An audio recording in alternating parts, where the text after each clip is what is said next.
नमस्कार दोस्तों, ज्ञान भक्ति हमारे साथ चैनल में आपका स्वागत है। आज मैं आपको सुनाने जा रही हूँ आशा दशमी की कथा।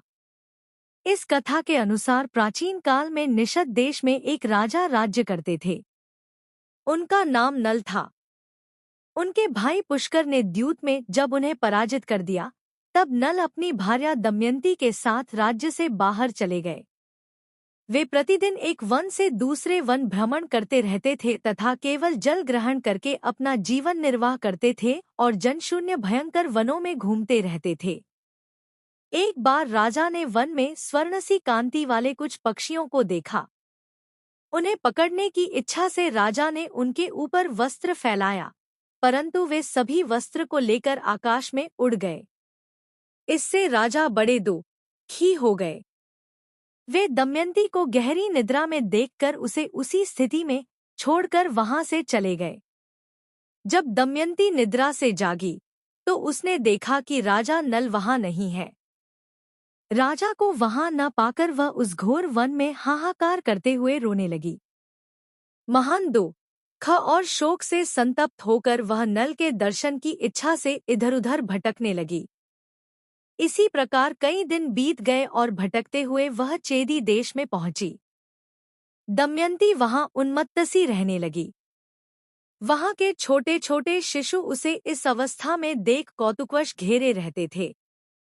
एक बार कई लोगों में घिरी हुई दमयंती को चेदी देश की राजमाता ने देखा।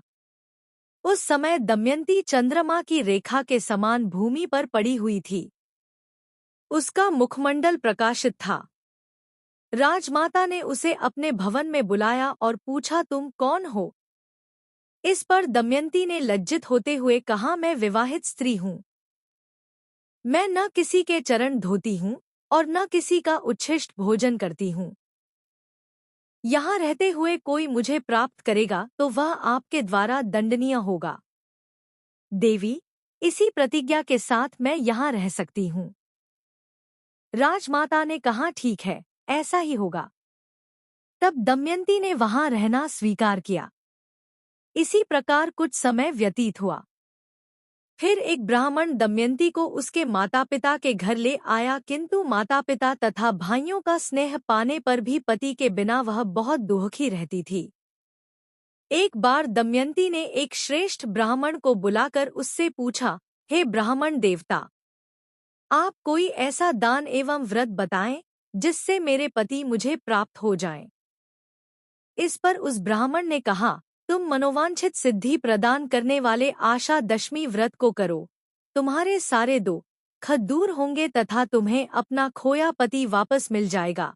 तब दमयंती ने आशा दशमी व्रत का अनुष्ठान किया और इस व्रत के प्रभाव से दमयंती ने अपने पति को पुनः प्राप्त किया।